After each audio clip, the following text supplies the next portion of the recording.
And like we had like two other things on Saturday. Hi, everyone.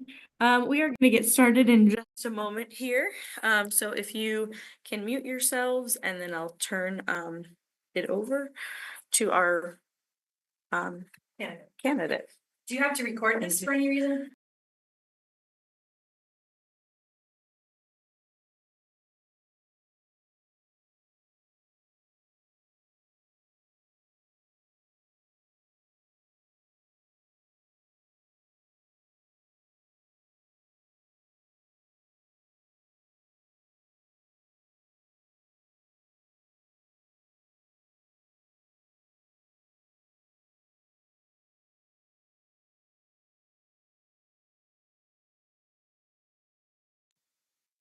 Sarah, your guys are on mute. We can't hear anything.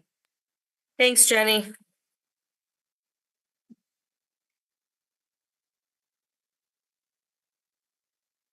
Recording in progress. Okay. Hi, everybody. Quick introduction to anyone who does not know me. My name is Dr. Christina Matushka, and I'm going to talk a little bit about why I want this position, why I'm the best fit. Okay. So I don't have a clicker, so I got to go walking back and forth. Okay, so a little bit about me, right? So I want to look backwards before we go forward, right? So this is me on my 16th birthday, my very cool Discovery outfit, right? And so that's me, right? So that's not Dr. Christina Matushka, that's Chrissy, okay? I am born and raised in Chicago. My parents still live in the same house 50 years later. And I went to Chicago public schools. All of the schools that I attended were very diverse, right? I was fortunate enough, I went to Lane Tech. So that was, people from all over the city went to Lane.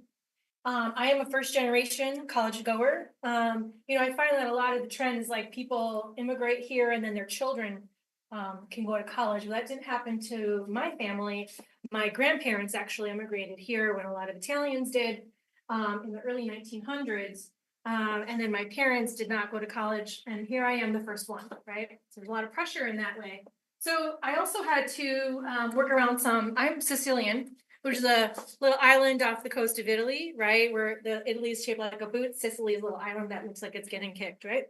We have a lot of different cultures that have made up the Sicilian culture, but a lot of it is similar to Latino culture, right?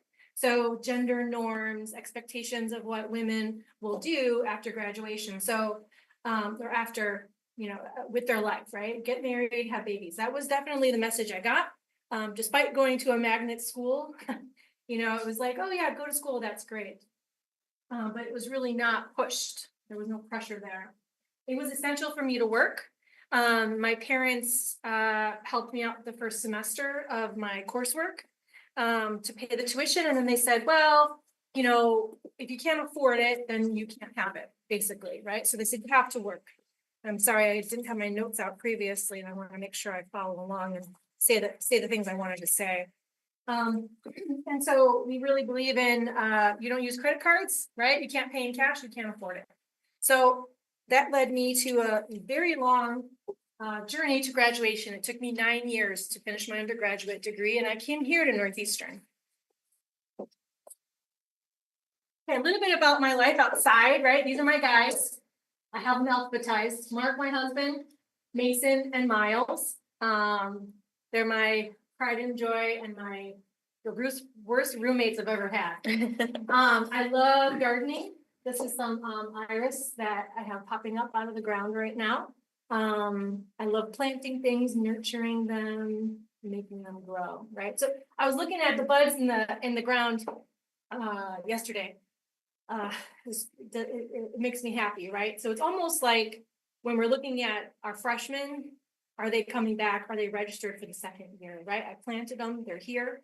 Are they going to come back over winter or over summer? And then this is me. This is my crazy habit. This is for you, Alex Delgado. That's me. I'm hiding with the hood because I don't look cute when I'm doing it. So I'm harvesting black walnuts. That's proof, photographic proof. And that is me. And I harvest black walnuts because why not, right? It's a very messy process. There's black walnut trees on Northeastern's campus. I don't know if I'm supposed to forage from there. I'm not saying I have, not saying I haven't, okay? But it's a process, right? But the nuts are so nutrition, they're far more nutritional. I'll bring you some for your baby so that people be very strong. They look like a brain, so nuts are good for your brain, okay? That's a little bit about me outside of school, okay? A little bit more about my journey, right? What took me through up to this point? How did I get here to be interviewing with you all for first year experience director, right? It's a little bit cut off, sorry about that. So I had a career in banking for 10 years. So guess how I paid for school? I worked through banking, okay? I started as a teller, and then I worked my way up, personal banker, and then I started doing some commercial things, and then I became area operations assistant, and then area operations manager. So I oversaw a lot of things, a lot of branches, oversaw budgets, sales blitzes, sales strategies, all of that stuff to build. Come on in, hi. You have an issue with your projector? No, thank you. We figured did, it we out. figured Thank it you. I'm out. sorry you made the trip. Thanks Mine's so not much. it. Thanks so much. So I didn't like banking anymore. It was very sales oriented and I was pushed. So I said, you know what? I really want to be on a college campus. I kept coming here. I said, I want to do human resource development. It was Dr. Benson. There's no old school people here. No, Dr. Benson said, you should do a master's in HRD, human resource development. And I said, I never thought about going to a master's degree. So I quit my job and I jumped in. And first day of class, I said, I need a job. I'm a career shifter. And Dr. Daniel Lopez gave me, he connected me with academic advising. At the time it was Yvonne Gully. She gave me a job as a graduate assistant. So I worked in academic advising for about 2 years. I oversaw, well, not oversaw, but I did orientation. So I was registering new freshmen. And most of the students that were assigned to me were transfer students. So I did that for 2 years. And then I got my first real job after my master's was at SIUC Carbondale and at Truman College. So actually, I've only been to Carbondale twice in my whole life, but I worked for them for about 4 years. But the whole program was ran at Truman. We used space, we rented an office for me. The program started, it was a brand new program. The program started with 4 or 5 students that filled out an interest that they were interested in doing a bachelor's degree off campus. And I built the program over the course of 4 years to a wait list. I filled all of the classes to capacity. And then I helped students, they would do their classes on the weekends, Saturdays and Sundays. Bachelor of Arts in Automotive Technology. I don't know anything about cars, but I know, hey, come on in. But I know a lot about how to graduate college, right? Because I had made so many mistakes. And I was so aware of all the things that go into it. So then I moved on to Chicago Teacher Partnership Program. So that brought me back to Northeastern, and I did that for 4 years. Partnership with Loyola, UIC, and National Louis. Northeastern was the 4th school. So we were working together across the colleges of education to revamp some of the curriculum, right? Like, let's make it a little bit more focused and preparatory. So instead of taking earth science with everybody else, you're going to take earth science with a teacher or a professor that is going to help prepare you to teach earth science, right? So little snippets here and there. Okay. And again, that program started with 3, and I think I had about 150 students. I would see them through from freshman first day, first semester. And I would see them all the way through to graduation. I really had fun with that, but it was fun. It was grant funded. So you know how grants go, right? Money runs out. Thanks for your services. See you later. Okay. But it wasn't see you later because Dr. Garreton and I had a little escape hatch plan for me. So we developed this class together, Building Chicago One Teacher at a Time. It's a first year experience class. She taught it the last 3 years, I think, of me working with her.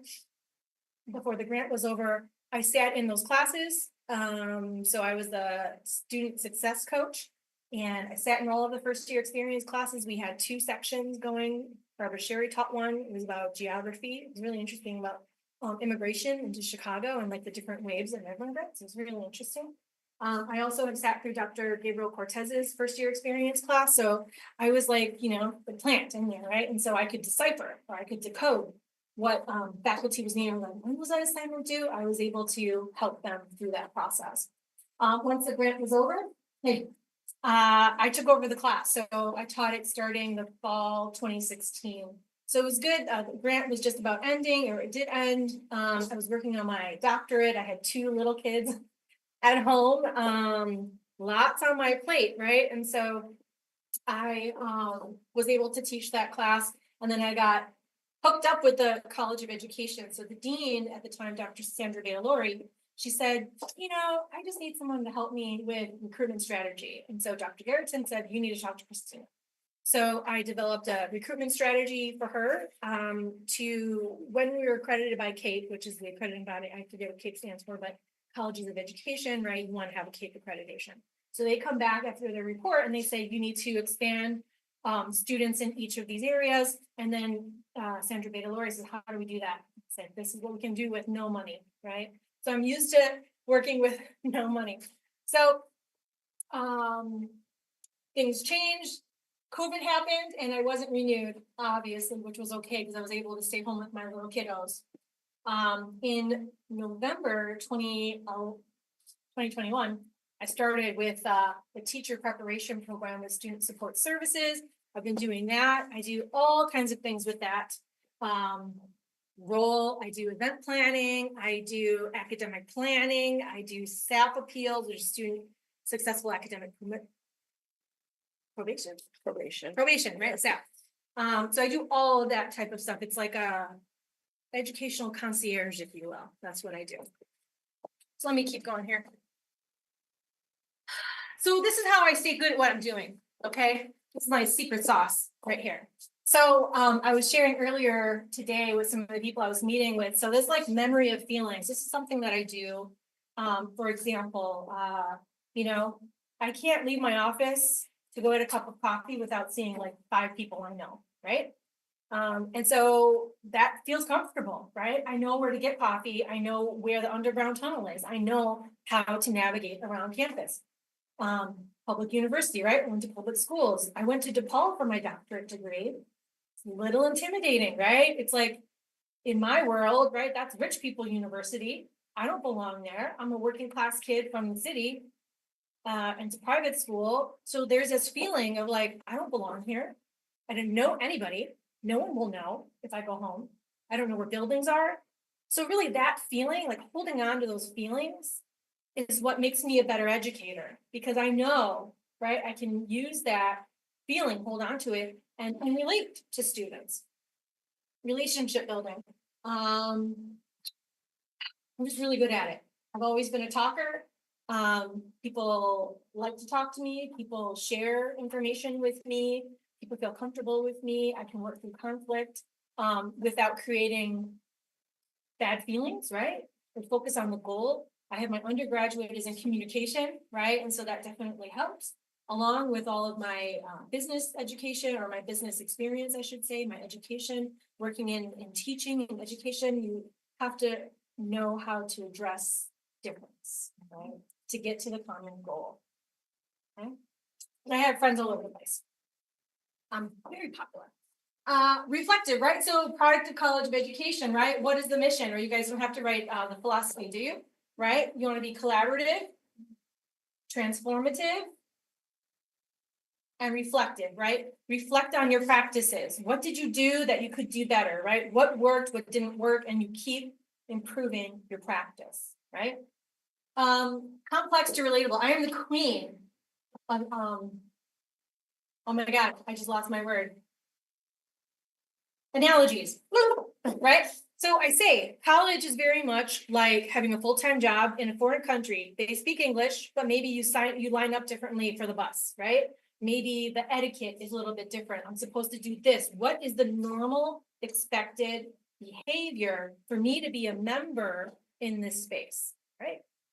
So I think that that's something that I'm really good at translating to students, right? There's a great article by Jean Anion. You all should read it. It's called The Hidden Curriculum. You should read it, right? Because it makes a lot of sense. And then stay curious. I didn't have cable as a kid. I watch a lot of WTTW, and so I'm kind of like geeked out that they're right there. But one of their messages all the time was like, stay curious, stay curious. So I think it just got embedded in me. And so I'm always learning. I have a friend, Gigi Benitez, right? She's like, you're addicted to progress. And I said, yeah, I think that is my addiction, right? Because it could be better, it could be bigger. Keep doing the good thing, right? Keep doing the good work. Okay. Switch it. Let's get to the big stuff. So why am I here, right? So this is what's influencing me, right? So yes, I'm very well read. I've read a lot of material. But for this particular role, I think what's really important to have some understanding is definitely Vincent Tinto. He's one of my favorite people. He talks about institutional fit, but more importantly, what's supposed to be happening in first year experience programming curriculum is sense of belonging, right? That sense of community building, that's going to be essential, right? We want people, that is the catalyst to everything else. If you feel connected, then you want to spend more time on campus. Jean Annie, I was talking about the hidden curriculum, right? You know, how education is different in different spaces. Our students deserve the best that we can possibly give them. And I'm dedicated to doing that. And that has been demonstrated throughout my career here at Northeastern. I'm really in love with Nancy Schlossberg. She comes out of the counseling. I use that for my dissertation and now I see it everywhere, right? So she has this theory of transitioning, right? Moving in freshman year, moving through the middle part, and then, oh man, I'm a senior and I have to look for a job and I have to transition again, right? But you already have been through several transitions that we can draw upon those strengths and work on anything that you need improvement on. Alfie Kohn, he talks about punishment by reward. So really the disciplinary systems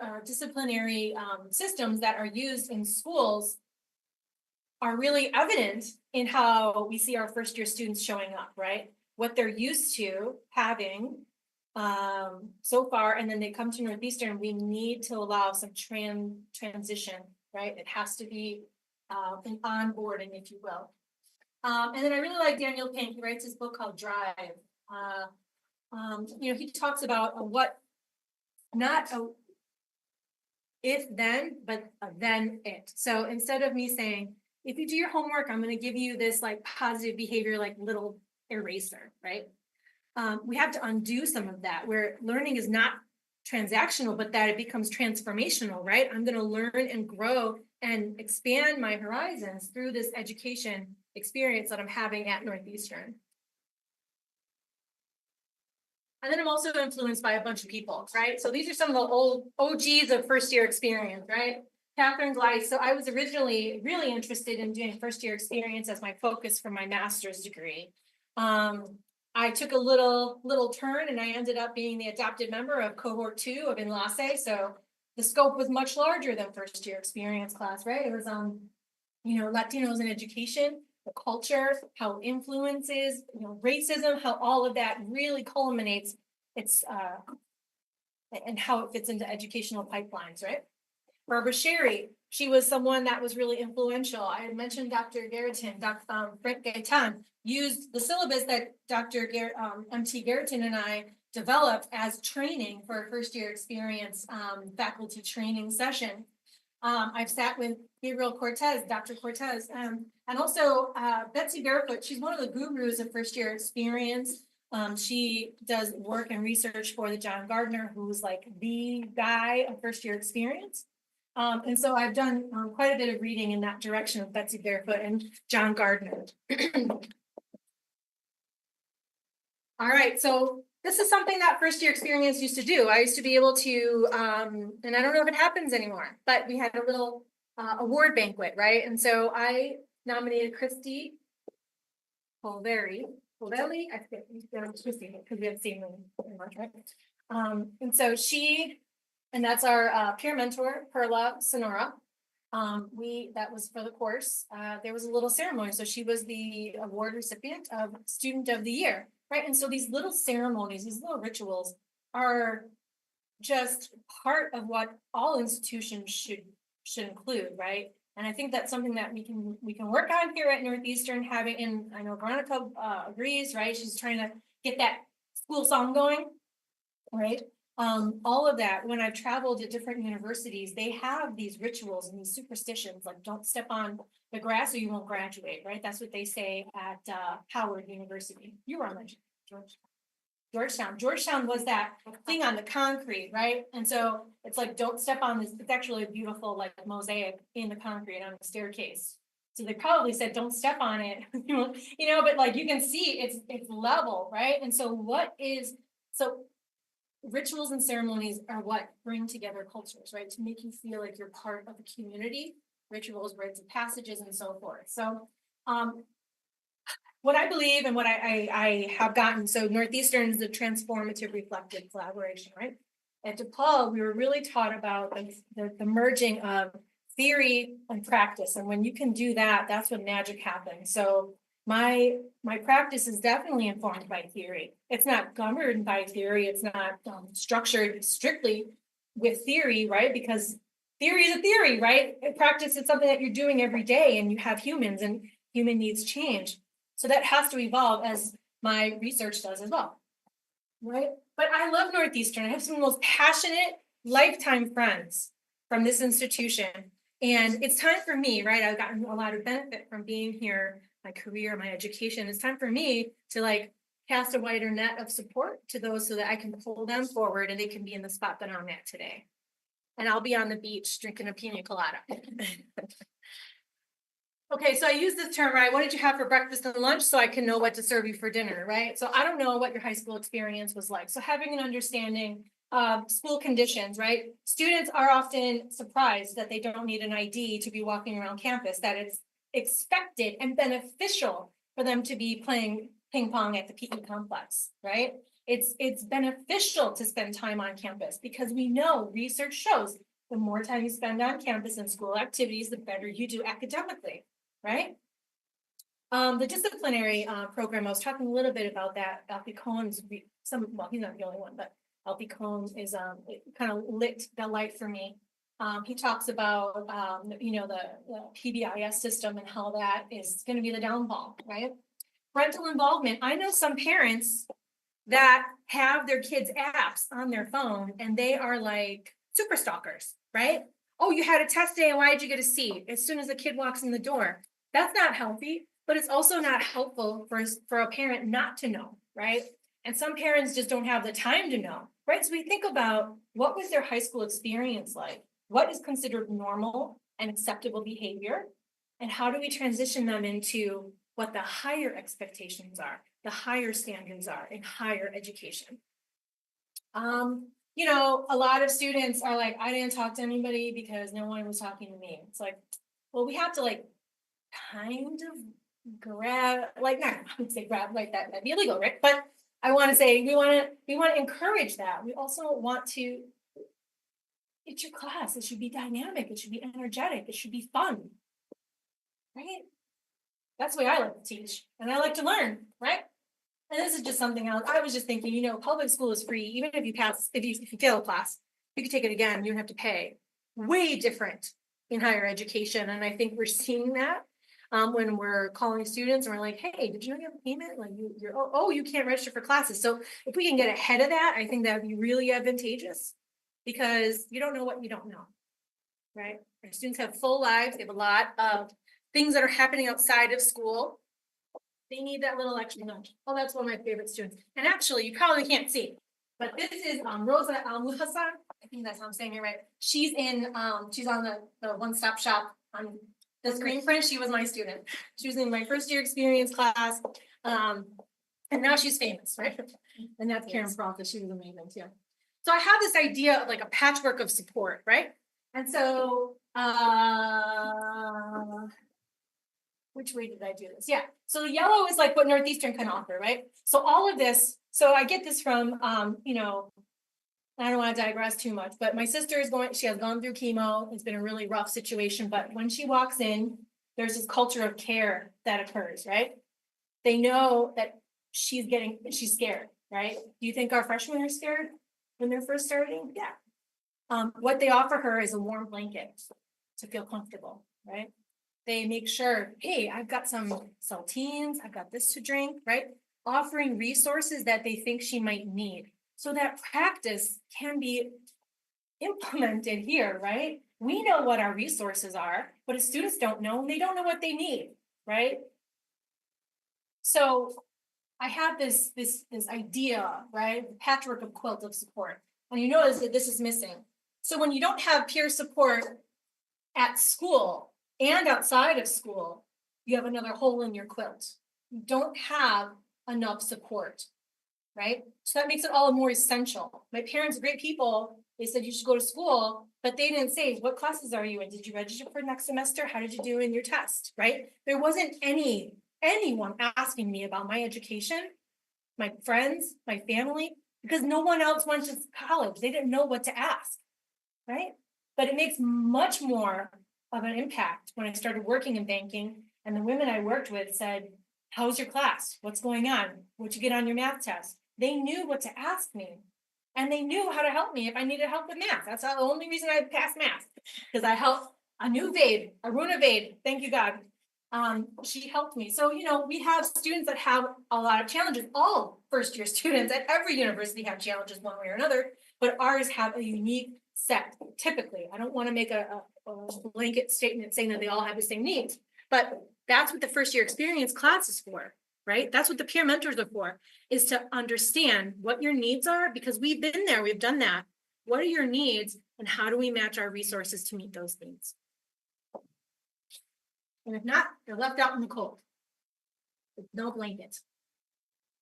Okay, so how am I going to do this, right? So I've seen first year experience program here at Northeastern be very robust, be very successful, right? And including one-on-ones, right? It could be informal, it could be structured, it could be secretly structured in the guise of informal, right? With the one-on-ones, there should be a designated meetup area that's visible. What I would recommend is that a semester ahead, we've got our events planned. We know what we're doing. We've got the budget secured. We've got reservations, whatever, right? That it's there and students know in January, the day they should be taking off in April. So they could save up and maybe pick up an extra shift or two because there's this picnic that they don't want to miss out. Sarah and I were talking about how to nudge that and how to create this idea of exclusivity. How to also make this social media, like the idea of FOMO, right? Fear of missing out. We could do lives, there's a lot of ideas, right? Okay, so not all first year experience courses are created equal. They should be, but they're not, right? That's a delicate situation. We're going to talk about that. I'm going to work on that when I get hired for this role. Thank you. No, but seriously, so this is a lot of what I do right now in the work that we do with Trio SSS, right? That's the plug for Trio. But we do workshops every semester on time management. We do syllabus workshops. We do excursions. And in my class, I did syllabus, right? How do I read the syllabus, right? It's a contract between you and your faculty member, right? And we can call them on the carpet for that. Email etiquette.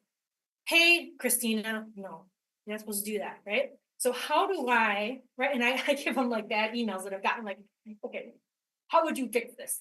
Let's fix it. Let's talk about how you handle situations. And if I don't know, because I'm so mad about a situation, I'm going to go to my advisor and say, Sarah, I'm so frustrated. How do I put this in words so I'm not accusatory, that I get an outcome that I'm looking for that is fair, right? How to calculate your GPA. So if it's not being done, then we need to do that, right? Our peer coaches could do that outside. I've got some other ideas for maybe, I'll show you my wish list, okay? But I love, and it was so successful and so much fun, right? Students would do a required scavenger hunt, right? Go around campus, you're paired up together. You have to talk to each other. When are we gonna go around campus and do this? You're gonna take pictures of me, I'm gonna take pictures of you.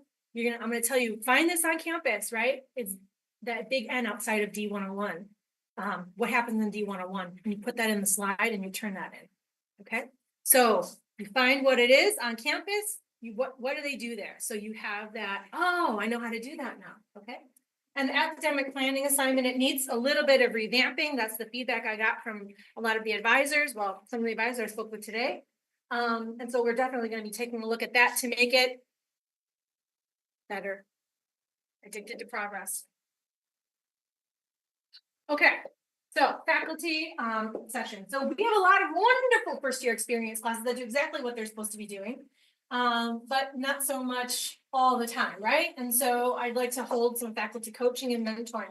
Sit down with the syllabus, like maybe you want to do something different, right? You want to freshen it up. You want it to be more student friendly, but you just like, well, I'm like, I don't know, name the subject, political science, like I know that, I don't know how to do this, right? So we can work together to infuse those things, because they can be infused. Okay, and I would have loved, right, and I kind of did, right, I had Dr. Garrison, she was my mentor, she showed me how to do stuff, right? But if I was a brand new to teaching FYE, maybe a new staff member, or something like that, I would want to know, like, what do you do with this, and this happened, you know, to have that mentor system going together. I would love to have that coaching and mentoring or syllabus revamping summer and winter, right? Because we have spring FYE courses too. Like that's a thing that I would like to be doing. And I don't know, I'm playing with this idea of evening sections because we can't assume that all of our incoming freshmen are 18, right? We might have people that work full-time and are going to be going to school part-time, right? All the more essential that you understand what resources we have, because you're not walking around when everybody's moving around and talking about things, right? It's a little more subdued at nighttime. Well, we'll see what the numbers look like, right? Yes, but absolutely what I want, essential. I'm gonna fight tooth and nail for this. We need to have some withdrawal information, some payment due dates, right? Because that is such a point of contention, right? Why it used to be, and I could see them coming back to this. If you still had an outstanding balance and you registered, like, you know, there's that little window you can register, they would drop you from your classes at a certain day. You would lose your whole schedule. I could see that happening, maybe in the future, maybe not, who knows? But I think that that's a really important piece of it all. Not just because like they're students and we want their money, but they're getting themselves into really some financial situations, right? And that's unethical. We need to really focus on that. Point accumulation broken into smaller parts. I'm going to see how much I can get into that, right? Instead of having 3 assignments or 4 assignments, 25% each of your grade, and you bomb the first one, can you even mathematically make it out of them? I would love to see a great check-in with the professor, right? Go to office hours. See what you're getting in their class. How do you read D2L? How do you read the course shell? And then I would love to have, and this is what I really excel at in my current position. And I was talking to Dr. Kofer too, like maybe we can have those excursions that we usually do, right? But tie a career component into it as well, right? So I took students to the Chicago Symphony Orchestra and they sat with somebody from, did you go to that? No, they sat with somebody from, she's the educational liaison. She helps with field trips and things like that, helps teachers plan field trips. But she also has worked there for several years. She knows, hey, the CSO, we do music, but guess what? We also need accountants. We also need people that promote stuff. We need a whole variety, right? And what's the difference? What's it like? It's a nonprofit, right? What are the trade-offs from working in corporate versus nonprofit? There's advantages and disadvantages. That's something that is really beneficial to people that are the first ones that are going to have these professional careers. And if they don't want to do it in the class, I know a way we can do it outside. This is my wish list, okay? Okay, so I would love that our summer welcome, the fall welcome week have exclusive activities just for first year experience students, right? Like I love a velvet rope and we're on the other side of the velvet rope. We're not getting velvet ropes here, I'm sure, but we'll do our best, right? I'm used to making something out of nothing my whole life, right? And off campus, right? So every other first year experience class, like I want everybody to have that opportunity one way or another, right? We can fill up a school bus. That's at least 2 or 3 sections of a first year experience. They can meet us there. We can do a virtual one, right? It's technology, people. Okay. Oh yeah, so something I did in my first year experience class that I think worked really, really well is I had my students go to Hull House, right? Jane Addams Hull House. How am I doing? Okay. 3:20. Okay. Wait, when am I done? 3:45, but Okay. we started late, so we can Okay. go till 3:50. Okay. Where was I at? Yeah, so Hull House, right? And so I said, hey, on Sunday from 2 to 3, we're gonna meet at Hull House, or we can go together. Meet me at campus and I can drive. Meet us there. If you can't come with us with the group, right? Because people maybe go to church, they have their sister's baptism, who knows, right? Then go on your own. Take a picture of the Hull House picture, outside the Hull House picture, and then show us the picture in class, and then talk a little bit about like what did you think about it? Like what was interesting to you? And I want photo documentation that you were there. If you can't do any of that, then write a 3-page paper on the history of Hull House and how you can see yourself maybe using this in your career, or like what lessons or what takeaways did you have? Because the whole thing takes about an hour, right? It took me an hour to get there, park, spend an hour inside, an hour home. It's 3 hours, 3-page paper. I think that was fair, right? So people that don't have any free time to do something like that are served. People that just can't do it when I say I'm going to go, they can do it on their own, right? And so structuring opportunities for success that are accessible is important, right? I did that. Okay, and I was talking about the career exploration, right? Like exploration. And then we can do virtual visits. Like this was huge during COVID. A lot of institutions, a lot of places that we would go on a field trip could be done virtually if we needed to. We can do it inside the classroom, that's ideal. But if not, we can do it outside. We can have field trip night and get popcorn. Because we'll say things for popping in, right? It's one of my tricks to get people to register. I used to do that all the time. This is my dream, okay? So if we could have a first-year experience or, community college, come here. We'll put little hot dogs or whatever, some veggie burgers on the grill, and we can share notes with other faculty members that teach this type of class too. It's also a recruitment tool, right? If we're getting people from Wright College, Kennedy King College that are coming here, and we're all just, vibing together, then we can have a collective and people are like, oh, I've been in Northeastern. I like that campus. They're cool over there. I'm going to go there when I'm done here. Strategy, right? Yeah, and this is like a pipe dream. I don't know if this is going to happen, but if we had a virtual option, I know faculty would like that too. There are plenty of online training programs. I know I don't like online either. Right? Oh, I don't like online. I like people, but some people just are more time constrained, right? And so I would say what we have it available. I don't know. I would work out the kinks on that and like see how expensive that is, but that would be really great, right? Because we could have a badge or something like that. So I was asked what the role of the director is, right? So to share my vision of the plan, this is very short and simple. Like we just make stuff happen. We make it work, not because I want to, but because that's what we need and what people are asking for, right? Support the supporters and change agents, right? It's not easy to change things, right? It takes sometimes like a group, right? So to be supportive and directive with those people, that would be really beneficial. The supporters are people that are first year experience. They're the staff that people go to. Even though I wasn't involved in first year experience, a lot of my students that I referred as peer mentors would come back to me and say, oh my God, I have to do a presentation. I don't know what I want to do, right? So I was a supporter. It wasn't my job, right? But it helped them become better professionals, to have those experiences, to gain confidence, right? To do their job really well, and then they can continue on. Organize and communicate. One of my 2 top strengths, I would say. I'm very organized. I have my little binder here with all my sections off. Listen to concerns, right? I asked one of my people that I advise or I supervise, and I said, what makes me a good boss if you think I'm a good boss? And she said, well, you're really direct, but you're kind and you're consistent. And I know that if I mess something up, I'm not going to get yelled at. You'll just show me how I can do it better.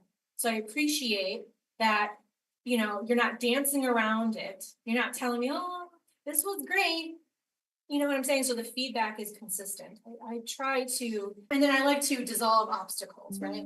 Sometimes our students don't re-enroll because there's $300 that they owe and they know I don't have it. It's not really a problem. We know that we can maybe do something with that, right? There are ways forward beyond that obstacle. And they're not as big of an ask as maybe a student might feel. We don't want to give them any reason why not to come back, right? Because in my house, you come to my house, I'm going to cook you food. I'm going to make sure it's something that you like to eat and you're not going to leave my house hungry. So that's how I feel with our students, right? I don't want them hungry. They're going to be well fed and happy. That's it. Questions from our online population?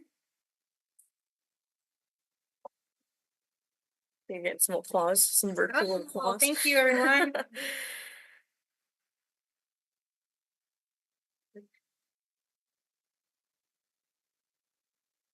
I do have a question if no one, I can't find my hand raising tool here. Okay, go ahead, Jenny. Hello, Dr. Lasko. Hi, thank you so much for your presentation. I just wanted to understand a little bit more about your wish list. Has there been a designated form of metrics that you're following? Is there an association that you are, that you are aligned with to see what other first year experiences there have been in other universities that are successful? How are you going to measure your success? And what kind of measurements have you had, or what kind of metrics have you had in some of the past performances that you've, or the past work that you've done, not only in Trio, but in the other employment? This is a twofold question, but that's one of the things is, we're really looking forward to just data, analytics and metrics, and just wanted to understand how you're going to evaluate. Yeah, thank you for your question. So I haven't done any recent research about first year experience, to be quite honest with you, but I have gone through the training at DePaul University for their first year experience. I think they call it like Chicago Rocks or something like that. Because when I was in graduate school, I was thinking of doing that while, supporting myself through a doctorate. They didn't fill the class. So I didn't continue forward, but I've gone through all of that training, so I know what DePaul does. I also have a lot of associates that work at DePaul University, and my niece is a freshman, and guess what she took last quarter, right? She went to Little Italy and she had lots of pasta. So I'm very familiar with that. I have also I have a large network of colleagues that work at different colleges and universities. I know people at the city colleges. I know people at College of DuPage, College of Lake County, and probably a bunch more if I really wanted to think about it. So we can look on, oh yeah, and then I have I'll just call her my niece. She's not really my niece, but she's at St. Louis University, and we're talking, and she works in student affairs. And we're talking about what first year experience looks like there. And it's actually a requirement, right? And so for graduation. And yeah, the structures, so we can look, we can research, and we can do all of that, but what does it really look like on the inside, right? And so I can research what other programs are doing, but I would love to use my connections and even my people skills to work my way into where people are doing a great job. Does it look just good on paper, right? What are the student feedbacks? Like, what's the real deal, right? So we can take that and adapt it to how we can use it here at Northeastern. Something that I miss, Trio keeps us very busy with a lot of training and data collection and reporting and so forth. I really haven't had much time, but previous to my time in Trio, I was very active in NACADA. I've done presentations, I've done research, I've done first year experience conference that was at Elgin Community College. I think, yeah, that was Dr. Garreton and I, we presented on that. And so I'm really looking forward to the opportunity to continue my association work, maybe attend NASPA, and really get myself in there. And in the first year realm, I'd love to maybe do some more learning from the Gardner Institute. So I'd really like to dive in, but without it being my primary role, it doesn't make a ton of sense for me to do that if that's not what I'm doing. Does that make sense? And you asked about matrix. So I've been really successful working with my SSS program, and I have some of the stats with me. We do an annual report every year, and I'll just quote you. I started with 127 students in 21-22. My persistent rate was 81%. The next year, I grew the program to 133 students, and my persistent rate was 84. The following year, we just reported on this not too long ago. According to Vernon Collins, if you're there, Vernon, he said that he's never seen it before in his time with Trio, that teacher preparation exceeded their funded number. So my minimum number is supposed to be 140 students. I closed the year out with 149 students, right? With a persistent rate of 91%. So I think that speaks to my recruitment skills. It speaks to the dedication and the work that I put into supporting students and helping them find, again, the resource to what they need. And that's different for all of the students, right? Sometimes they just need a stern word like, what are you doing? Snap out of it, right? Or they need, it's gonna be okay, like, let's look at it this way, like perspective shift, right? You never really know, but I'd really like to be able to pass that on. And so as far as matrix, what I would be looking at for first year experience is I'd love to see what the evaluations look like at the end of the semester, right?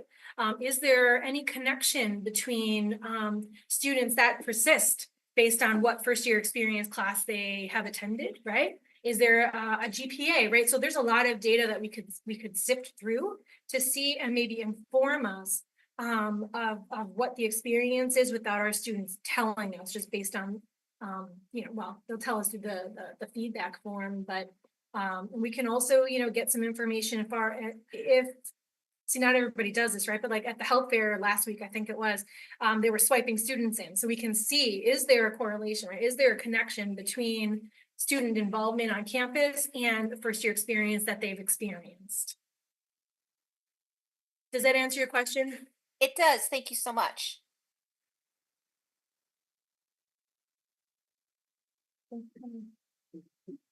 Anyone else? Any other questions? Feel free to put it in the chat if you need. I'm a Taurus and my favorite color is green. What neighborhood did you grow up in? I grew up like Addison and Laramie. So I don't know if it's Belmont and Cragen, if it's Portage Park, it's kind of like in between both. Yeah. Yeah, I was supposed to go to Foreman, but I was afraid to walk down Laramie and there was no bus. And my parents like, you got into Lane, you're going to Lane. I was like, okay, because I don't want to walk. Like that's my rationale, right? Lane is a great school. We have one question in the chat here. How do you envision the FYE director and or courses intentionally interfacing with and reinforcing the broader learning objectives and content covered in general education classes? And what specific role, if any, do you think the director of FYE play in fostering this curriculum? Wow. Okay, let me look at this here. Yeah, absolutely. How do you envision the first? Hi. Hi, Enzy Man. Thanks in advance for answering the question. It was very wordy, so I put it in the chat. How do you envision the first year experience director and or courses intentionally interfacing with and reinforcing the broader learning objectives and content covered in general education classes? I think what you're asking is how do we merge those two together, right? Like how do we put those two together so that it makes sense and that they're complementing each other? Yes, exactly. I've been thinking about this a lot because we have an FYE director, but not like a general ed coordinator. And obviously our students take more general education courses than FYE courses. So I'm just wondering how you think they can merge or be more intentional about having a relationship. That's really based on the curriculum or the, sorry. It really depends on like what the content is, right? What is it already? I don't want to come in and like rewrite all first year experience syllabi. Like that seems a little presumptuous, right? But there is a way to merge it together, and without workshopping it, I don't know that I could really answer that question. But for example, what did I do for public speaking? Like that's woven into the assignments and class activities and so forth. So what other, how do we do that? There was a service community, a community service component, right? And so you start with interviewing your teacher or your professor, and you ask them questions that you wouldn't ordinarily know. You know, that's like such a huge question. I want to make sure I answer it, but I think it really depends on the course. And what else was the question? And what specific role, if any, do you think the director play in fostering this curricular alignment and connection? That's going to be the hardest part of this job. I recognize that as well.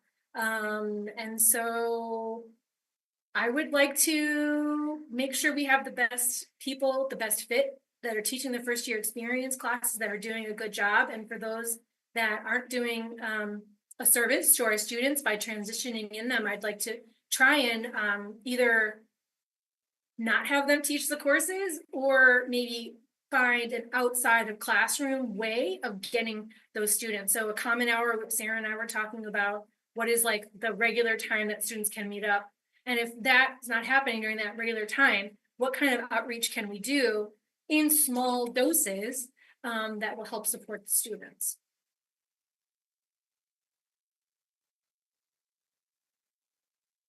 New message. It was just me saying thank you. Oh, Thank nice. you.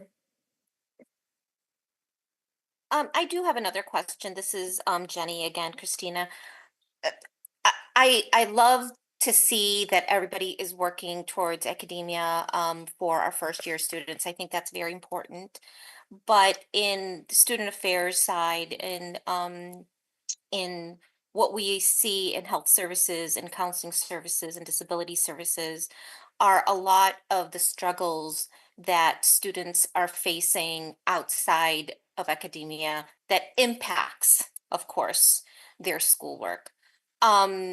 What are your thoughts about including student affairs in some of the first year experience? Absolutely. I think that there should be, several guest speakers. This doesn't have to take a lot of time, right? And one idea that I had is like, I know Jenny in your office, I think you're still a little short staffed, right? So there's a lot of first year experience classes and I want to put a face to a name. So what if we did like a quick little video of what Jenny's got to say, right? This is where we're at. We could do like a little span, like, hey, this is coming down the hall. This is where you go, and this is how you get here. I mean, something creative. Younger students than myself have like that. We've had some amazing social media coordinators. So I'd love to be able to hire somebody that's working on a marketing degree to help me 5 hours a week or whatever it is, and help me with the marketing of things like that. So if you're not physically able to make all of these appearances in the class, like that should be infused. I had all kinds of people. I had people from Pedroso Center come in. I had people from Career Services come in. There's all kinds of ways that we should be incorporating, putting a face to a name. So it's not so scary, right? Like, I know Sarah, I'm going to go see her, and now I know where to find her. And she's going to be happy to see me, So I think there's some creative ways that we can implement if needed to connect students to resources and to feel that they're connected. They feel comfortable. And I'm well aware of all, students come to me with a lot of heavy stuff, right? And so part of that is referring them to services like SDS, health services, counseling. But if they didn't feel comfortable with me, they wouldn't take my advice and take that lead. So you got to make sure they have a person. Sounds great, thanks. All right, folks, we're probably right about time. Unless there's any other questions from the virtual world or in-person world, any general questions? Otherwise, I'd like to say thank you to Christina for taking her day and time and energy to interview for this position. Let's give her a nice round of applause. And we have 2 more candidates tomorrow and Wednesday, so please join us. And then I will actually put the feedback form in the chat right now. And then I have a QR code for the folks in person, but I will put this feedback form and then we'll also send it out via email if you are unable to hang on for just a minute.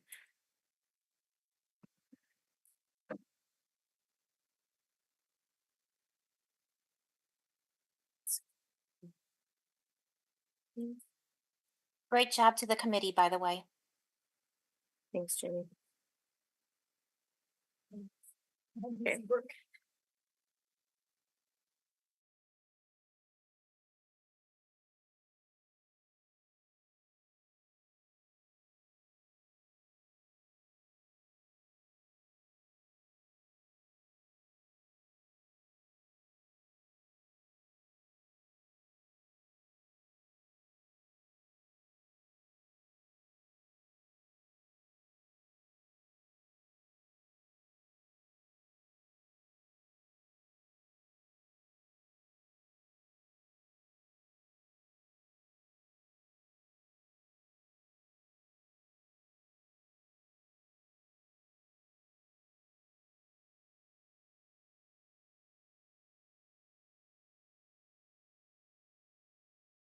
Recording stopped.